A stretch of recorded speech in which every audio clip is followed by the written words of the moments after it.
उत्तरकाशी से आई बड़ी good news. 17 दिनों से सिलक्यारा टनल में फंसे मजदूरों को किया गया रेस्क्यू। किसी ने कहा विज्ञान का चमत्कार तो किसी ने ईश्वर के सामने जोड़े हाथ। पूरे उत्तराखंड में फैला खुशी का माहौल। चीफ मिनिस्टर पुष्कर सिंह धामी ने दी खुशखबरी।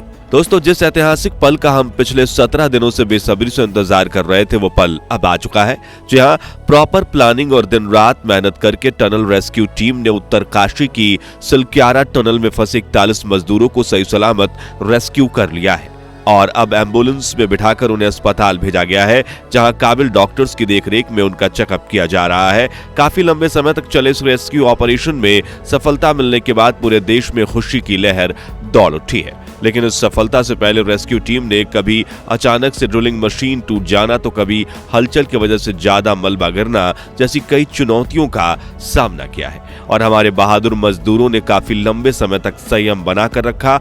इस वीडियो में हम आपको उन्हीं चुनौतियों और इस ऑपरेशन में सफलता मिलने के सुनहरे पल के बारे में बताएंगे। साथ ही इस रेस्क्यू मिशन से जुड़े देवों के देव महादेव और बाबा बौखनाग जी के उस चमत्कार के बारे में बताएंगे जिसकी चर्चा पूरी दुनिया में हो रही है। तो पूरा वीडियो जरूर देखिएगा और रेस्क्यू टीम की अपार सफलता के लिए वीडियो को लाइक भी कर दीजिएगा।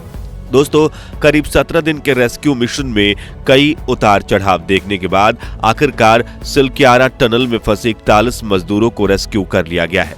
इन मजदूरों के परिवार वालों के साथ इलाके के सभी नागरिक में खुशी का माहौल बना हुआ है।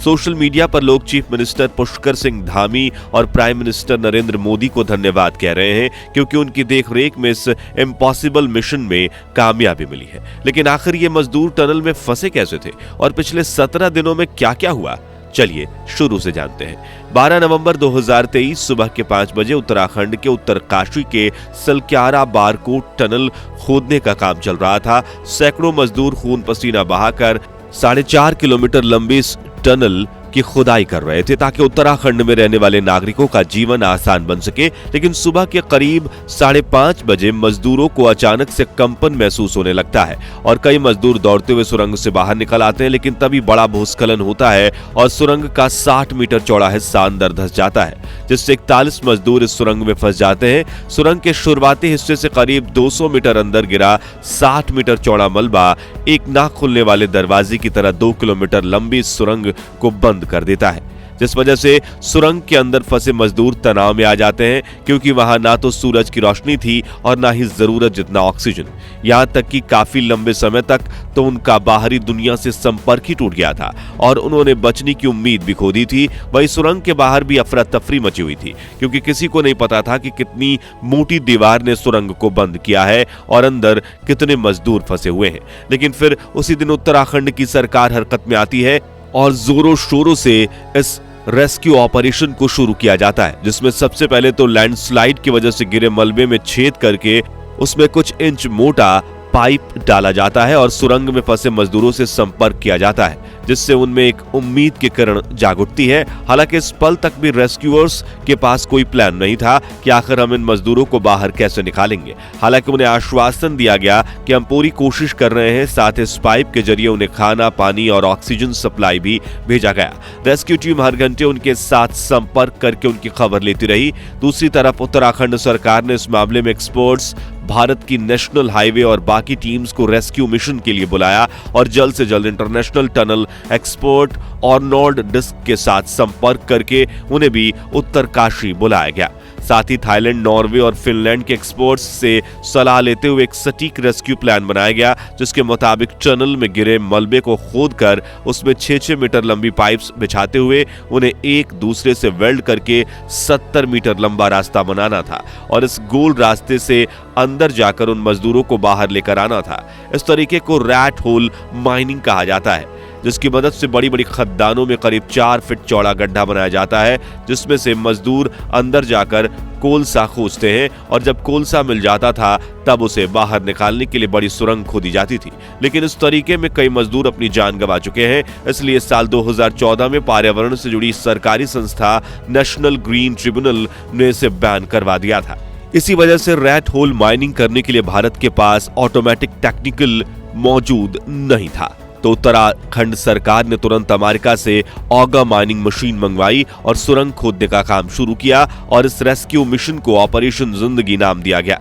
हालांकि दोस्तों ये प्रोसेस काफी लंबी थी, इसी वजह से मिनट घंटों में बीते और घंटे दिन में, और अंदर फंसे मजदूर तनावग्रस्त ना हो इसलिए मोबाइल देकर उनके परिवार से बात करवाई गई। माइंड फ्रेश करने के लिए लूडो, ताश, शतरंज जैसे इंडोर गेम्स सुरंग के अंदर भेजे गए और गेम खेलने के लिए मोबाइल भी भेजे गए। साथियों, यहाँ एक तरफ विज्ञान अपना काम कर रहा था, वहीं दूसरी तरफ धर्म को मानते हुए इलाके के लोकल्स इन मजदूरों की सलामती के लिए लगातार प्रार्थना और टनल के बाहर हवन कर रहे थे। साथ ही वहां के लोकल्स ने कहा कि इस जगह पर पहले बाबा बौखनाग जी का मंदिर था जो टूटने की वजह से यह प्रकोप आया है और सही विधि के साथ टनल के बाहर उनका मंदिर स्थापित किया गया, जहां सीएम पुष्कर सिंह धामी और टनल एक्सपर्ट अर्नाल्ड डिस्क ने भी बौखनाग जी की पूजा की। इस बीच 24 नवंबर के दिन कुछ ऐसा हुआ जिससे वहां मौजूद सभी लोगों के पैरों तले जमीन खिसक गई। दरअसल मजदूरों की लोकेशन से 12 मीटर पहले ही ओगर मशीन के ब्लेड टूट गए थे और आगे बढ़ने के रास्ते फंस गए थे, जिस वजह से रेस्क्यू को रोककर पहले मशीन के टूटे हुए पार्ट्स और उससे प्रभावित हुए पाइप के हिस्से को काटकर बाहर निकाला गया। लेकिन अब मशीन तो थी नहीं, लेकिन रेस्क्यू टीम ने बड़ा फैसला लेते हुए मैनुअल ड्रिलिंग करना शुरू किया और ये काम करने के लिए एक्सपर्ट माइनर्स को बुलाया गया, क्योंकि कुछ इंच की चूक भी रेस्क्यू टनल बनाने में पूरे प्लान पर पानी फेर सकती थी। लेकिन ये ऑपरेशन स्मूथ चलने लगा और रेस्क्यू मिशन अपनी सफलता की कगार पर पहुंचने वाला था। कितने में एक और मुसीबत ने दस्तक दे दी। दरअसल वर्टिकल ड्रिलिंग के दौरान सुरंग के पास पानी का सिराब होने लगा और रेस्क्यू टीम डर गई कि यहाँ कोई ग्राउंड वाटर का पिटारा तो नहीं। लेकिन फिर इस पानी को बाहर निकाला गया और खुशकिस्मती से वहां फिर से पानी का रिसाव नहीं हुआ, जो देखकर रेस्क्यू टीम ने फिर से ड्रिलिंग का काम शुरू कर दिया। इस बीच 27 नवंबर यानी सोमवार के दिन सुरंग के बाहर बने बौखनाग मंदिर के पास एक बड़ा चमत्कार हुआ, जिससे वहां मौजूद सभी श्रद्धालुओं में उम्मीद की किरण जाग उठी। तो जैसा कि आप जानते हैं कि सोमवार शिवजी का दिन होता है, इसी दिन सुबह मंदिर के ठीक पीछे एक अनोखी आकृति दिखाई दी, जो देखकर सभी लोग कहने लगे कि यहाँ महादेव खुद प्रकट हुए हैं और उनके आशीर्वाद से सभी अब मजदूर जल्द ही टनल से बाहर निकलेंगे। अब आप सोच रहे होंगे कि आकृति कैसे बनी, तो आपको बता दें कि टनल के कुछ हिस्से में थोड़ा थोड़ा पानी लीक हो रहा था और वैसे ही एक पानी के लीकेज से मंदिर के पीछे की चट्टान भीगने लगी और यह आकृति बनी थी। और इस आकृति ने वहां मौजूद सभी लोगों के मन में एक अलग ही हिम्मत और विश्वास को उजागर कर दिया था। खैर, इस घटना के अगले दिन यानी मंगलवार दोपहर को चीफ मिनिस्टर पुष्कर सिंह धामी ने सोशल मीडिया पर ऑपरेशन जिंदगी को लेकर अपडेट देते हुए कहा कि बाबा बौखनाग जी की असीम कृपा, करोड़ों देशवासियों की प्रार्थनाएं एवं रेस्क्यू ऑपरेशन में लगे सभी बचाव दलों के अथक परिश्रम के फलस्वरूप श्रमिकों को बाहर निकालने के लिए टनल में पाइप डालने का कार्य पूरा हो चुका है। शीघ्र ही सभी श्रमिक भाइयों को बाहर निकाल लिया जाएगा। वहीं मौके पर मौजूद टनल एक्सपर्ट अर्नोल्ड डिस्क ने भी कहा कि आज मैं बहुत खुश हूं, जो सुनकर पूरे देश की निगाह उत्तरकाशी के रेस्क्यू ऑपरेशन पर टिक गई, क्योंकि कुछ ही घंटों में 17 दिन से टनल में फंसे 41 मजदूरों को बाहर निकाला जाना था। आपको बता दें कि सुरंग में जो मजदूर फंसे थे वो बिहार, झारखंड, उत्तर प्रदेश, पश्चिम बंगाल, ओडिशा और हिमाचल प्रदेश के रहने वाले हैं और अब तक उनके परिवार भी यहां पहुंच चुके थे। अब टनल तक जाने वाली सड़क को भी साफ कर दिया गया था और एम्बुलेंस के साथ डॉक्टर्स की टीम भी वहां पहुंच चुकी थी। वहीं रेस्क्यूअर्स ने भी मजदूरों को खुशखबरी देते हुए उन सभी को काले चश्मे दिए, क्योंकि इतने दिनों तक टनल के काले अंधेरे में रहने के बाद सूरज की रोशनी में आते ही उनकी आंखों में दिक्कत ना हो। कुल मिलाकर 28 नवंबर की शाम तक तैयारियां पूरी हो चुकी थी और कुछ घंटे इंतजार करने के बाद वो ऐतिहासिक पल आ ही गया जब पाइप से होते हुए पहले मजदूर ने सुरंग से बाहर पैर रखा और फिर एक के बाद एक करके 3 से 4 घंटों में सभी मजदूरों को सही सलामत बाहर निकाल लिया गया। यानी करोड़ों लोगों की दुआएं, ईश्वर की कृपा और बचाव दल के परिश्रम के फलस्वरूप ऑपरेशन जिंदगी सफल हो गया। दोस्तों, आखिर में हम आपसे यही कहेंगे कि कमेंट बॉक्स में उत्तराखंड सरकार और बचाव दलों की तारीफ में 2 बोल जरूर लिखिए और वीडियो पसंद आया हो तो इसे लाइक और शेयर करके इस ऐतिहासिक घटना को पूरी दुनिया तक फैलाइए। साथ ही ऐसी रोमांचक खबरों के लिए हमारे चैनल को सब्सक्राइब करके पास वाली घंटी जरूर बजा दीजिए। अगर आप ये वीडियो फेसबुक पर देख रहे हैं तो हमारे फेसबुक पेज को फॉलो करना मत भूलिएगा। धन्यवाद।